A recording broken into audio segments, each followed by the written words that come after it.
Nous sommes très heureux de vous retrouver sur Medi 1. Soyez les bienvenus dans l'invité de la rédaction. Selon l'artiste philosophe Léonard de Vinci, la sculpture révèle sans effort ce qui est. La peinture semble chose miraculeuse, elle rend palpable l'impalpable. Elle présente en relief l'objet plan et produit un effet d'éloignement pour les choses rapprochées.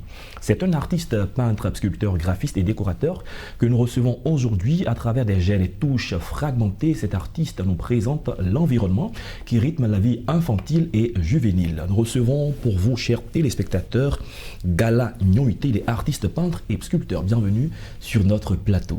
Merci. Parfois, nous posons la question aux artistes de savoir leur source d'inspiration.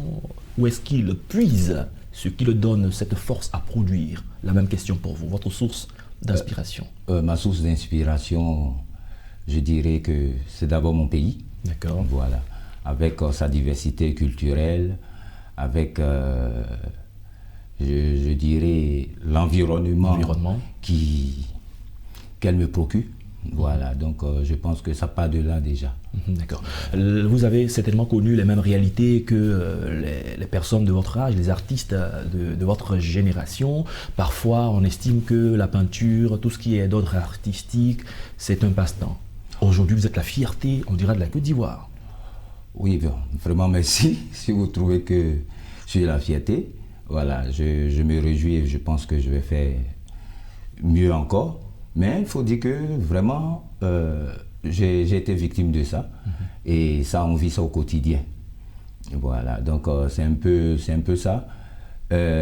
Bon, on espère que des gens auront plus un autre regard. Un autre regard. Voilà, un autre puisque regard. De plus en plus les écoles se créent. Les écoles se créent pour encourager. Voilà, pour encourager les jeunes. D'accord. Voilà. Parlons maintenant de vos créations, parlons de vos œuvres qui présentent la vie des enfants, qui présentent. Pourquoi ce choix? Je pense que cela est dû à la grande affection que j'ai pour les enfants. Okay. Et sans exclure que nous sommes dans un monde à effervescence continue. D'où la nécessité vraiment de mettre l'accent sur l'éducation de nos enfants, ceux qui dirigeront le monde de demain. Le monde de demain. Voilà. J'ai vu que dans vos tableaux, rarement les enfants ne se retrouvent seuls. Soit ils sont entre eux amis sur les tableaux, ou ils sont avec un animal de compagnie, le chien, ils sont à vélo, les pneus. Qu'est-ce que vous voulez exprimer à travers de telles images? Ouais, je veux exprimer la solidarité. Vous savez, les enfants ne trichent pas. Ouais. Ils sont vrais, comme on le dit. Oui. Les enfants ne trichent pas, les enfants sont toujours ensemble, ils ne font pas de discrimination. Vous voyez un peu. Et c'est ce message que je veux apporter aux adultes, pour dire que nous avons perdu ça. Aujourd'hui, les adultes, ça peine si on se voit. Le chacun pour soi. Chacun pour soi. Or, les enfants, ils n'ont pas... Vous allez voir dans des toiles où il y a des enfants qui ont des chaussures, d'autres n'ont pas de chaussures, d'autres ont des t-shirts, d'autres n'ont pas, mais ils s'amusent ensemble. Cela n'empêche pas qu'ils soient vraiment ensemble. Voilà, donc c'est cette communion-là entre les enfants, cet amour vrai-là, que j'essaie de retranscrire sur mes toiles. Justement, dans la retranscription de vos toiles, les jeux que pratiquent ces enfants, ce sont des jeux peut-être seulement africains ou ivoiriens, les pneus qu'on roule, ou est-ce que c'est des réalités qui sont partagées aussi à travers le monde? Oh, ces réalités sont parfois partagées, mais je dirais que peut-être c'est de la manière. Oui. Voilà, c'est de la manière. C'est-à-dire tu prends un petit Africain, un petit Ivoirien, sa manière de rouler le pneu, des fois un peu différent des autres enfants, bon, je dirais d'un autre pays.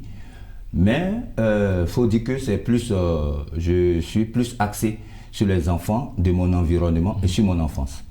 Voilà. Parlons un peu des couleurs, parce qu'un artiste peintre, c'est aussi des couleurs. Oui. Pourquoi le choix, la plupart dans vos toiles, du bleu, du jaune, du rouge, ce sont des couleurs qui reviennent pour les toiles que j'ai pu regarder? Oui, bon, parlons même déjà de l'origine du thème. Voilà. Nous sommes dans un monde, aujourd'hui en Côte d'Ivoire, il y a eu des blessures, il y a eu beaucoup de problèmes. Et ces conflits ont engendré vraiment, quand on parle des microbes, On parle des enfants à naqueur. Donc la microbe, pour ceux qui nous suivent, c'est ce qu'on appelle enfant en conflit avec la loi. Voilà, enfant en conflit avec la loi. Et c'est ce que j'essaie de retranscrire, même dans mon monde. Et dans ce monde-là, j'apporte plus de couleurs, plus de gaieté, pour dire, voyons ça autrement. Essayons d'apporter un plus dans l'éducation. Parce que par exemple, en Afrique, on dit, c'est une mère qui fait un enfant. Ouais. L'enfant, il appartient à la mère lorsque l'enfant est dans le ventre de la mère. Mais quand l'enfant sort, il appartient à tout le monde. Donc, c'est ma manière, moi, de dire, voyons ces enfants-là autrement, essayons de les approcher, de sorte qu'ils puissent quitter ce monde-là. Parce qu'effectivement, comme vous le dites, ce n'est pas leur place. Un enfant, ça s'amuse. Un enfant, c'est l'école. Un enfant, c'est la gaieté, c'est la justement, joie. Voilà. C'est pourquoi j'apporte beaucoup de couleurs dans mes trucs. Vos tableaux sont exposés en France, en Italie, en Espagne, au Nigeria. Qu'est-ce que ça vous apporte, on dira, comme satisfaction? Déjà, je vais dire que sur le plan spirituel, ça me permet de toujours travailler. Ça me permet de toujours travailler. Et en même temps, je suis satisfait parce que j'arrive à montrer un peu mon environnement, c'est-à-dire parler de la Côte d'Ivoire, voilà, à l'extérieur. Et aussi, je me réjouis parce que là m'a beaucoup apporté. Les pays dans lesquels sont exposés ces tableaux, est-ce qu'il y a eu une particularité culturelle avec votre pays d'origine, la Côte d'Ivoire? Est-ce qu'il y a des choses que ces différents pays partagent en commun du point de vue de l'art, de la culture, de la peinture? Oui, déjà il y a le thème. Il y a le thème, voilà, l'enfant. Donc, je sais que partout dans le monde, les enfants sont au centre de notre société. Donc, il y a déjà ça. Et puis, aujourd'hui, avec l'art contemporain, il n'y a plus de frontières. Voilà. Donc, on est toujours en quête de savoir, de chercher à connaître l'autre, s'instruire de la culture des autres. Donc, c'est un peu ça. Et les rencontres internationales des arts numériques d'Abidjan les Rihanna, à la 6e édition, ont été aussi le cadre d'apprendre. Oui. Qu'est-ce que vous avez présenté comme travaux lors de cette 6e édition? Bon, là j'ai été un peu varié, comme c'était une rencontre internationale. Donc je suis sorti légèrement de mon cadre de l'enfant. Donc j'ai présenté, même si je ne me trompe pas, le portrait Maasai, pour parler un peu de ce peuple-là. J'ai présenté aussi la relation mère-enfant, un thème que j'avais développé quand j'étais à l'école. Donc j'ai présenté un peu aussi la relation vertico-parallèle, c'est-à-dire la relation entre l'homme et Dieu, et l'homme entre les hommes. Donc c'est ce que j'ai présenté. Est-ce que le public, ceux qui viennent pour regarder les tableaux, comprennent votre message tout de suite, ou il y a toujours besoin d'explications pour approfondir? Il y a souvent besoin d'explications. Et c'est ce qui fait l'artiste. Oui, mais c'est ça qui fait l'artiste. Voilà, on a souvent besoin de ça. Et Dieu merci, quand on a des événements comme les Rihanna, voilà, ça nous permet, c'est comme on le dit souvent, pour savoir si tu as un gros nez, regarde ton voisin.